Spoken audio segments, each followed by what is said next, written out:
বেটা, এতেই খাবো? ভালো করে কোপা বেটা, গাছের নিচে একটু গোবর সার দিয়ে দিস, দেখবি গাছ কত সুন্দর ফল দেবে। মামা কিছু বললে? কই না তো। মামা, আমি না মাঝে মাঝে আমাদের এই বাগানে কাকে ঘুরে বেড়াতে দেখি, তুমি কি কিছু খেয়াল করেছো? সে আমিও অনুভব করেছি।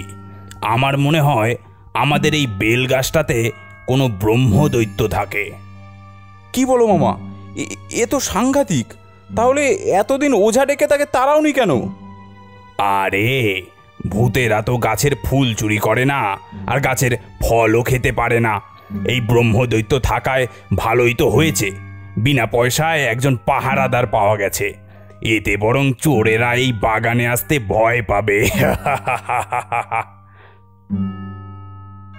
বলাই, বলছিলাম দক্ষিণের গোরস্থানের পাশে নাকি একটা মস্ত বড় জঙ্গল আছে।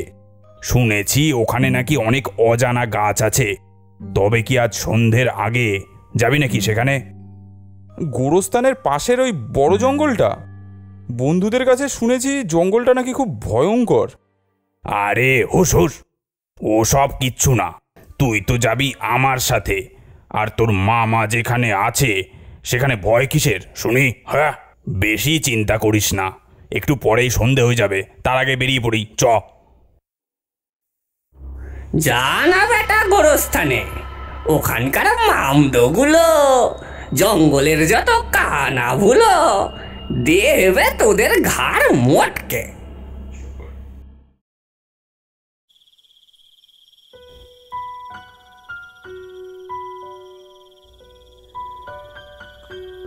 ঠিক গোরস্থানের পাশেই দেখতে পেলাম সেই ঘন জঙ্গলটা। মামা, একটু সাবধানে যেতে হবে কিন্তু। ধুর বোকা, এত ভয় পেলে চলবে কি করে? হ্যাঁ,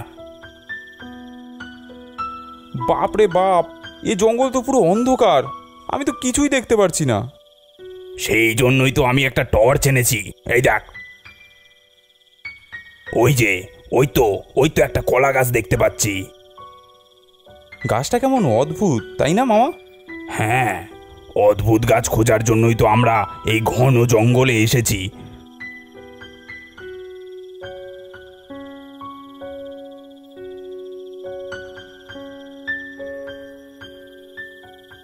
তবে এত খোঁজাখুঁজির পর যে একটা গাছ পাওয়া গেছে, এতে আমার মনটা খুব তৃপ্ত, জানিস। না মামা, গাছটা দেখো কেমন অদ্ভুত, শুধু একটা পাতা হয়ে রয়েছে। সাধারণ গাছে তো কখনো একটা পাতা থাকে না। আরে বলাই, তুই ভয় পাচ্ছিস কেন? আমার মনে হচ্ছে এই গাছে অনেক কলা ধরবে, দেখে নিস। আচ্ছা বেশ, সন্ধে হয়ে এসেছে, এবার চলো তাহলে। চল চল চল।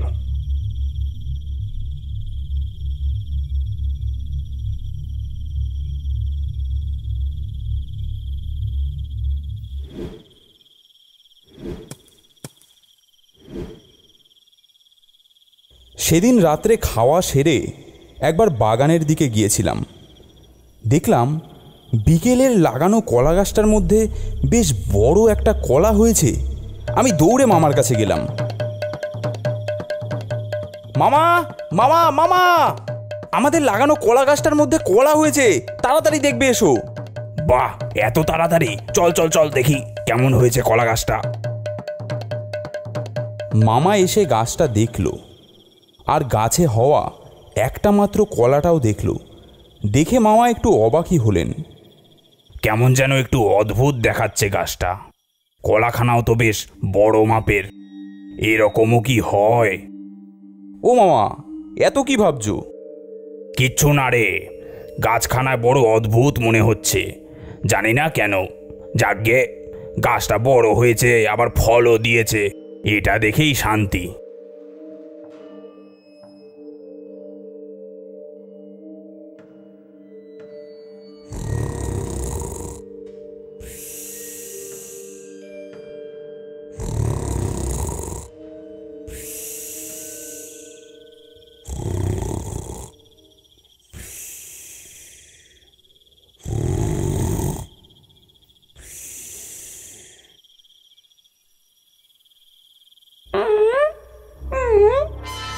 আশেপাশে কেউ নেই তো, যাই।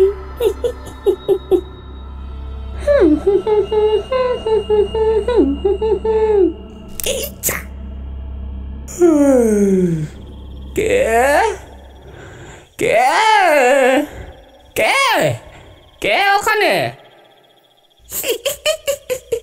এই যে আমি। কে কে তুই? কি করছিস এখানে? আমি ডাইনি, একটু শাক কুড়োতে এসেছি গো। আমার ছেলেপুলেরা না খেয়ে আছে, এখান থেকে একটু শাক নিয়ে ওদের শাক ভাত খাওয়াবো গো। ও, শাক কুড়োতে এসেছিস?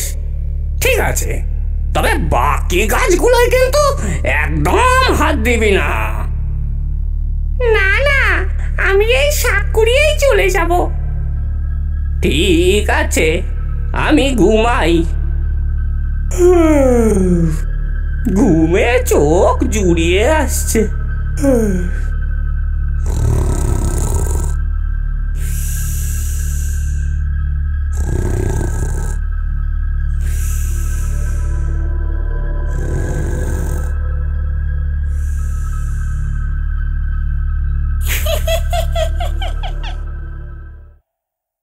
পরের দিন সকালে খাওয়া দাওয়া সেরেই আমি বেরিয়ে পড়লাম।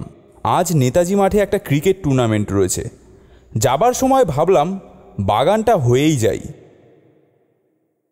বাগানে গিয়ে কলা গাছটা দেখতেই আমি অবাক। দেখলাম কলা গাছটার পাশে হুবহু একই রকম দেখতে আরেকটা কলা গাছ, আর এই গাছটাতেও আগের দিনের মতোই কলা হয়ে রয়েছে।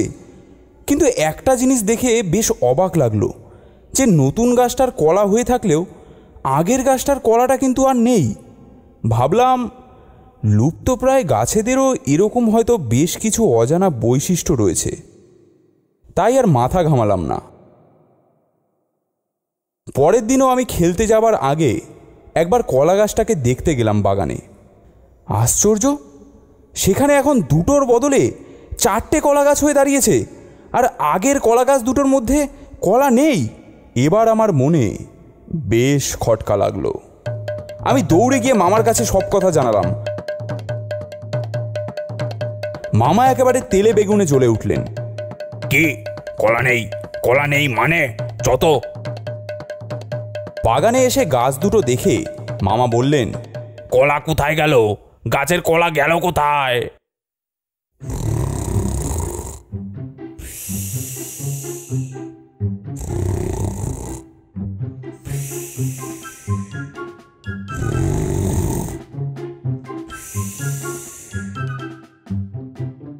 বলাই, লগাটা নিয়ে আয় তো দেখি।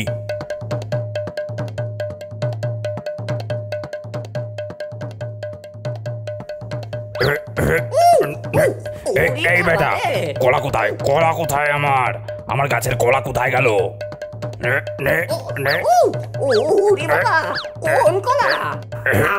আমি তো কোনো কলাকে চিনি না। এই বেটা, তুই ছাড়া এখানে কেউ থাকে না। গাছের কলা তুই নিয়েছিস। ওরে বাবা রে, মরে গেলুম রে। ও বাবা, ও আমি সত্যি বলছি, আমি কলা খাইনি। তুই ছাড়া এই বাগানে আর কে আসে যে কলা খাবে? তুই কলা সাবার করেছিস। না না, মনে পড়েছে, রোজ রাত্রে একটা বুড়ি আসে শাক কুড়াতে। শাক? এই বাগানে শাক কোথায় যে কুড়োতে আসবে? বেটা, নিজে কলা খেয়ে ঢপ মারছিস। তোকে আজকে ছাড়বো না। তাহলে কি বুড়িটা আমাকে বোকা বানালো? ওরে বাবা, ওরে বাবা রে, ওই বুড়িটা রোজ আসে, আজকেও আসবে। মামা, আমার মনে হয় ও সত্যি কথাই বলছে। সত্যি বলছিস? একেবারে সত্যি। তবে বেটা, একটা বুড়ি এসে কলা নিয়ে যায় আর তুই দেখবি না বেটা? ঠিক আছে, আজ রাত্রে আমরা পাহারা দেব, দেখব কোন বুড়ি আসে কলা চুরি করতে। হ্যাঁ।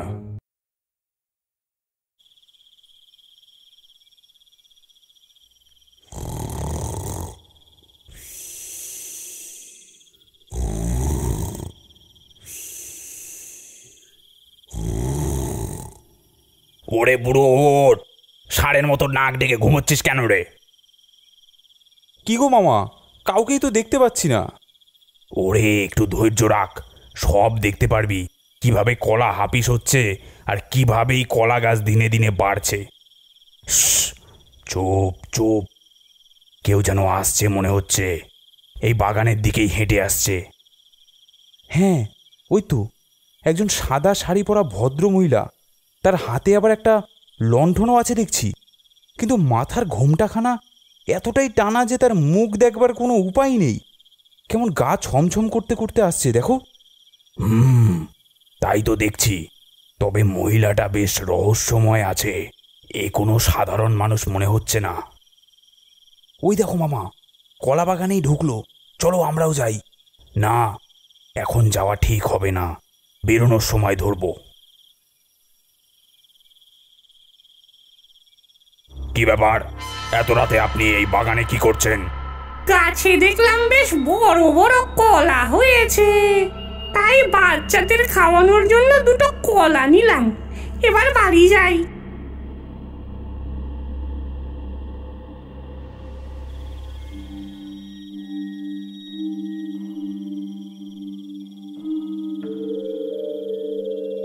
বলাই, আস্তে আস্তে পিছন পিছন চল, আস্তে, যেন টের না পায়।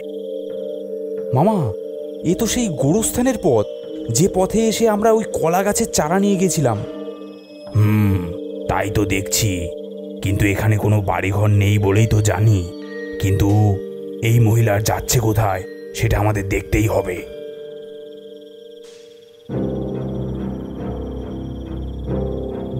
তোমরা সবাই ওঠো, আমি তোমাদের প্রিয় খাবার এনেছি, তাড়াতাড়ি উঠে তোমরা খেয়ে নাও।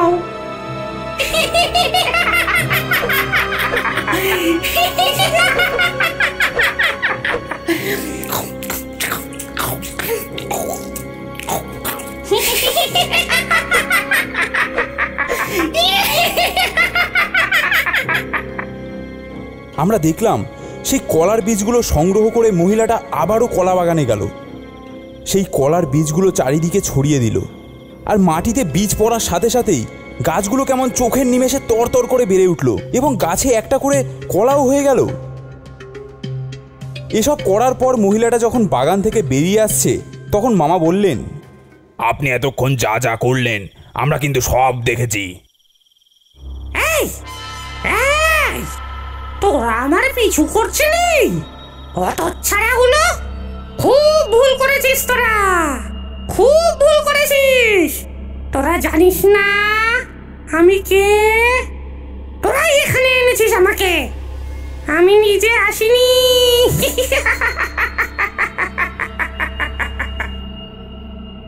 মামা, মহিলাটা এরকম ভূতেদের মতো হাসছে কেন? আমরা নিয়ে এসেছি মানে? হ্যাঁ হ্যাঁ, তোরাই। গোরস্থানের পাশের জঙ্গল থেকে কারা কলার চারাটা এনেছিল? কেন আমরাই? কিন্তু চারা গাছের সাথে তোমার এখানে আসার কি সম্পর্ক?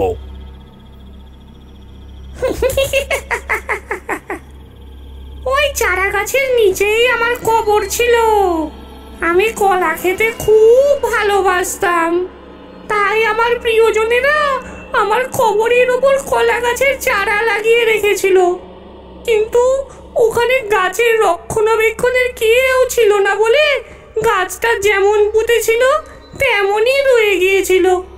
তোরাই তো গাছটাকে নিয়ে এত যত্ন করে কত বড় করে তুলেছিস। যতক্ষণ না পর্যন্ত আমি 100টা কলা খেতে পারছি আর গোরস্থানের সবাইকে খাওয়াতে পারছি, ততক্ষণ পর্যন্ত তোরা আমার কলা বাগানের কিচ্ছু করতে পারবি না। মামা, আমি তোমাকে ওই জঙ্গলে যেতে মানা করেছিলাম, কিন্তু তুমি আমার কোনো কথা শুনলে না। আমি মনে মনে ভেবেইছিলাম কিছু একটা খারাপ হবেই, ঠিক সেটাই হলো। এবার কি হবে? তুই শুনলি না পেতনিটা কি বলল? ওরা খালি 100টা কলা খাবে, আর 100টা কলা খাবার পর গাছের সব কলা তো আমাদেরই, তুই চিন্তা করিস না কিছু।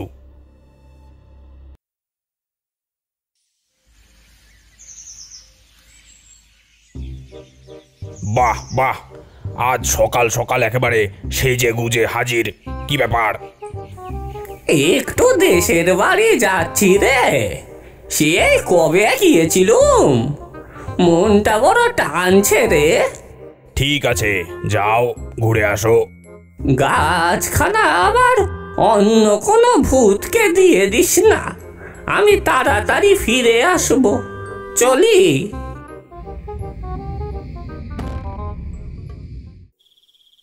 তারপর রোজ রাত্রে সেই বুড়ি হাতে লণ্ঠন নিয়ে কলা পাড়তে আসতো। আমরা কেউই বুড়িকে কিচ্ছু বলতাম না। মামাও তখন নাক ডেকে ঘুমোতো। 100টা কলা নিলেই বুড়ি আর আসবে না, এটা ভেবেই আমরা সবাই চিন্তামুক্ত ছিলাম।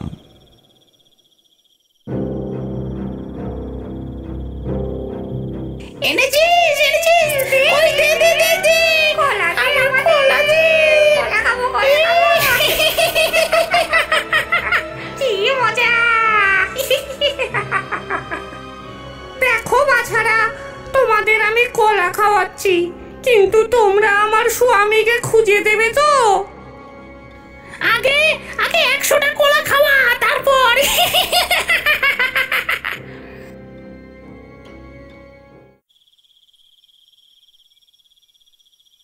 কে হে তুমি স্যান্ডো বাবা? কি চাই এখানে? আই এম এখানে দিয়েছে বাড়ি, ফ্রম মাই গ্রামের বাড়ি, নাম আমার ব্রহ্মচারী। বাহ বাহ, সে তো বুঝলাম, তবে এই চশমা, এই স্যান্ডো গেঞ্জি পেলে কোথায়? গ্রামের বাড়িতে পুরনো ট্রাঙ্কে পেয়েছি man, this is new look. তোর নিউ লুক দিয়ে আমার কোনো কাজ নেই রে বেটা, যা, যেমন গাছ পাহারা দিচ্ছিলি তেমন পাহারা দে গিয়ে। এই কলা দে আমাদেরকে, এই আমাদের কলা কোথায় গেল? কলা দে, আমাদের কলা চাই, আরো কলা চাই, কলা চাই, কলা চাই, কলা দাও, কলা চাই, কলা দাও, কলা চাই, সবাই বল, সবাই বল, কলা চাই, কলা দাও, কলা দে আমাদেরকে, আমাদের কলা দে, আরো কলা চাই, কলা দে আরো, কলা চাই, কলা দাও, কলা চাই, কলা দাও, কলা চাই, কলা দাও, না হলে তোর স্বামী কোথায় আছে কোনো দিনও বলবো না, বুঝলি? তোরা কথা দিয়েছিলি 100টা কলা খাওয়ালে আমার স্বামী কোথায় আছে বলে দিবি, তাই আমি রোজ তোদের কলা খাইয়েছি। এখন বলে দে আমার স্বামী কোথায়। কলা চাই, কলা দাও, কলা চাই, কলা দাও, কলা চাই, সবাই বল, সবাই বল। এই এই এই এই এই এই গেলুম রে। এই বুড়ো, এই কে রে তুই? কে? এই গেঞ্জি, এই চশমা তো আমার স্বামীর, তুই কোথা থেকে পেলি বুড়ো? এই চশমা গেঞ্জি ওর স্বামীর, এগুলো আমার, আমি গ্রামের বাড়ি থেকে এনেছি, বুঝলি, সেই করিমগঞ্জ থেকে। করিমগঞ্জ? তোর নাম কি রে বুড়ো? গোবর্ধন। তুমি তুমি সেই গবু, তুমি আমার হারানো স্বামী। কোথায় কোথায় খুঁজেছি তোমায় তুমি জানো? তুমি তুমি সেই শকুন্তলা, মানে আমার সাবু। হ্যাঁ গো, আমি তোমার সাবু। সাবু, তুমি ফিরে এসেছো? তোমাকে ছাড়া আমি এতদিন কত কষ্টে থেকেছি। আর কষ্টে থাকতে হবে না, এবার আমি আর তুমি মিলে চলে যাব দূর দেশে। এই রে, বুড়ি নিজের বরকে খুঁজে পেয়ে গেছে, চল চল চল চল, পালা, কেটে পড়, কেটে পড়।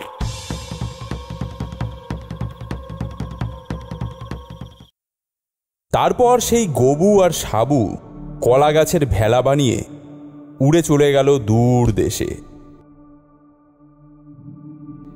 এত দিন অপেক্ষা করে এত ঝামেলাঝাটি করার পরেও আমাদের কিন্তু আর কলা খাওয়া হলো না।